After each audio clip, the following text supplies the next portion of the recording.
రామాపురం అనే ఒక అందమైన ఊరు. చుట్టూ పచ్చని పొలాలు, ఎత్తైన కొండలు, చూడటానికి 2 కళ్ళు చాలవు. ఆ ఊరిలో రామయ్య అనే ఒక ముసలి రైతు ఉండేవాడు. రామయ్యకి తన పొలం అంటే ప్రాణం. కానీ ఆయనకొక పెద్ద తలనొప్పి ఉండేది. అదే తన ముగ్గురు కొడుకులు. రామయ్య పగలనక, రేయనక కష్టపడుతుంటే ఆ కొడుకులు మాత్రం పరమ సోమరిపోతులు. ఒక్క పని కూడా చేయకుండా తండ్రి సంపాదించిన దానితో జల్సాలు చేసేవారు. రామయ్యకి వయసు పైబడిపోతుంది. నేను పోయాక ఈ సోమరిపోతులు ఎలా బతుకుతురా అని ఆయనకు రాత్రి నిద్రపట్టేదే గాదు. ఒకరోజు రామయ్యకు ఒక ఉపాయం తట్టింది. ముగ్గురు కొడుకులను పిలిచి ఇలా అన్నాడు. ఒరేయ్ అబ్బాయిలు, మీకొక రహస్యం చెప్పాలి.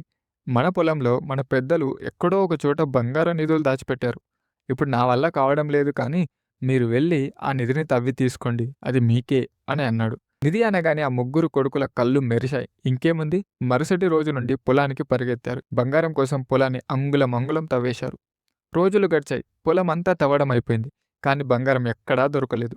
విసిగిపోయిన కొడుకులు తండ్రి దగ్గరికి వచ్చి కోపంగా, నాన్నా, పొలమంతా వెతికాం. ఎక్కడా నిధి లేదు. నువ్వు మమ్మల్ని అబద్ధం చెప్పి మోసం చేశావు గదా అని అరిచారు. రామయ్య అప్పుడు చిన్నగా నవ్వి ఇలా అన్నాడు. సరే నాయనా, ఎలాగో పొలమంతా తవ్వారు కదా, ఇప్పుడు వర్షాలు పడుతున్నాయి. కాస్త విత్తనాలు వేయండి అని అన్నాడు.